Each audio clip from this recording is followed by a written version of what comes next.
ভাতৰ লগত খাবলৈ কঁঠাল গুটি কেইটামান পুৰি ল'ম আৰু এতিয়া মই এয়া পঁইতা ভাতখিনি খাম। এয়া তেল, নিমখ, জলকীয়া, নেমু আৰু এয়া বুট, তাৰপিছত এয়া ক'লা মাহৰ গুড়ি, এয়া পিঁয়াজ, এয়া আলু ভাজি, এয়া কঁঠালৰ গুটি যিটো মই পুৰিছিলোঁ সেয়াখিনি মই এনেকৈ সানি ল'লোঁ আৰু এতিয়া মই খাম।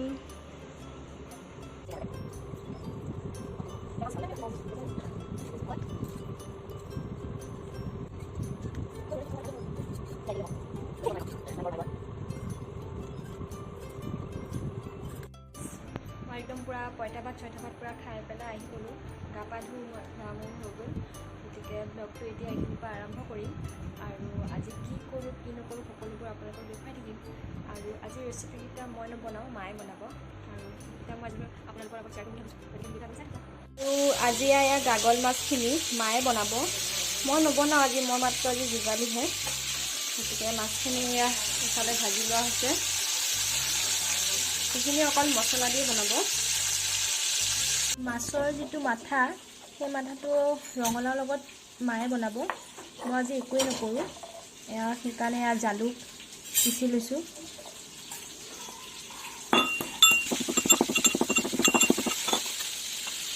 ৰঙালাওৰ লগত যিটো মাছৰ মাথা বনাব মায়ে আজি, এয়া মছলাখিনি মই এনেকৈ গুলি ল'ম ইয়াতে।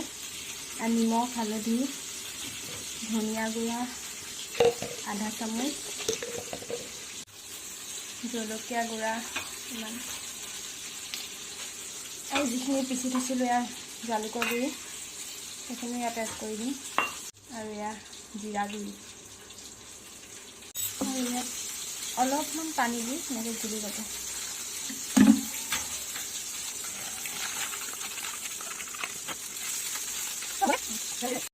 সেইফালে যিটো মাছৰ মাথাটো বনাব সেয়া মছলা পিঁয়াজখিনি দিয়া হ'ল আৰু ইয়াত মছলাখিনি মায়ে দি দিছে আৰু এইফালে মাছ ভাজি আছে।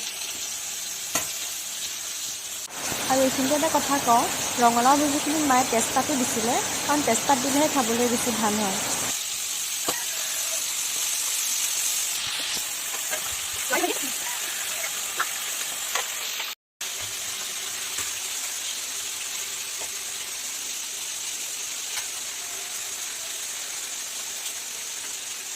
আৰু ইয়াত এনেকৈ মাছৰ মাথাখিনি মায়ে দি দিলে আৰু ইয়াত আপোনালোকে বুট কেইটামানো দিব পাৰে।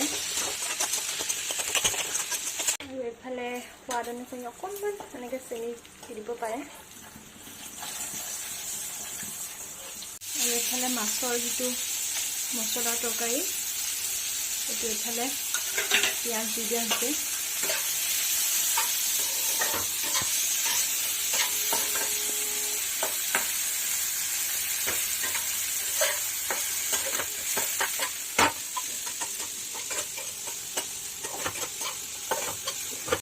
ইয়াত আপোনালোকে অলপ ভালকৈ যেতিয়া ভাজি হৈ যাব তেতিয়া পানী অলপ দি দিব।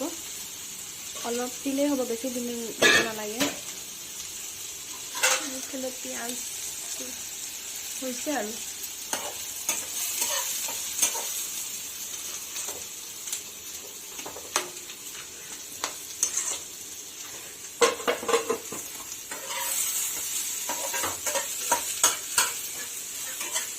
মাছৰ যিটো মছলা তৰকাৰী সেইটো ইয়াত খালি জালুকৰ গুড়ি নাই দিয়া, বাকী চব একেই।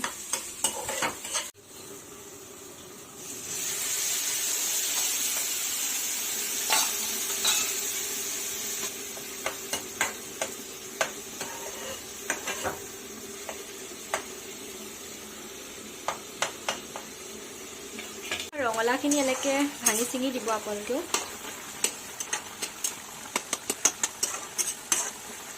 ৰঙালাওবোৰ যদি এটা এটা হৈ থাকে খাবলৈ ইমান ভাল নহয়।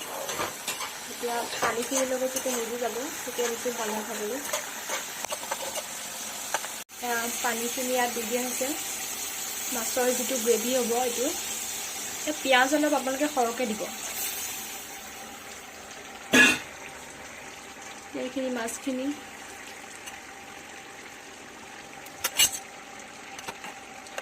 এইফালে মাছৰ যিটো মায়ে গ্ৰেভি বনাইছিলে পিঁয়াজ দি, ইয়াত পানী অলপো ৰখা নাই।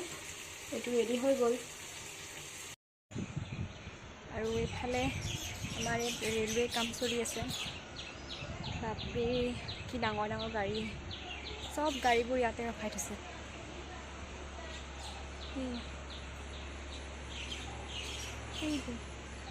আৰু আছে, সেইফালে আৰু আছে।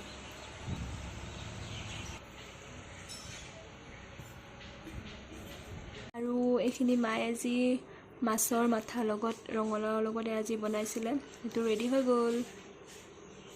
ইয়াত পানী অলপো নাই ৰখা। এতিয়া মই ভাতকেইটা খাই ল'ম।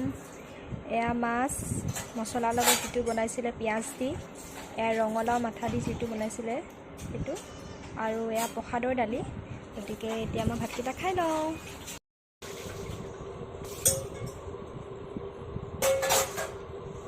দালিটো বেছি টেষ্টি হৈছে আৰু মাছটো ভাল হৈছে।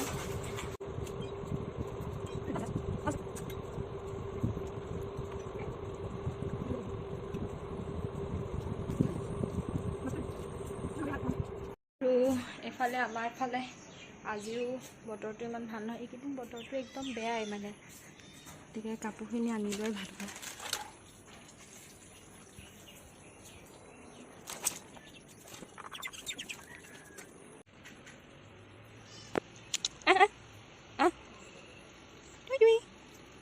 আৰু এইফালে আমাৰ ওচৰতে এখন নদী আছে, কপিলী নদী।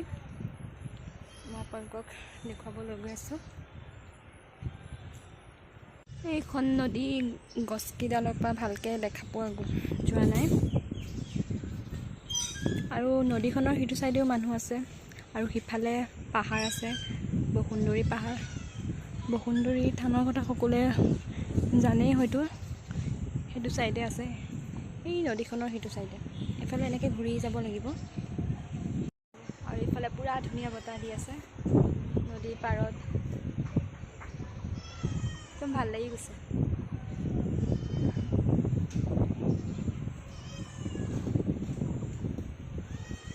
বৰষুণ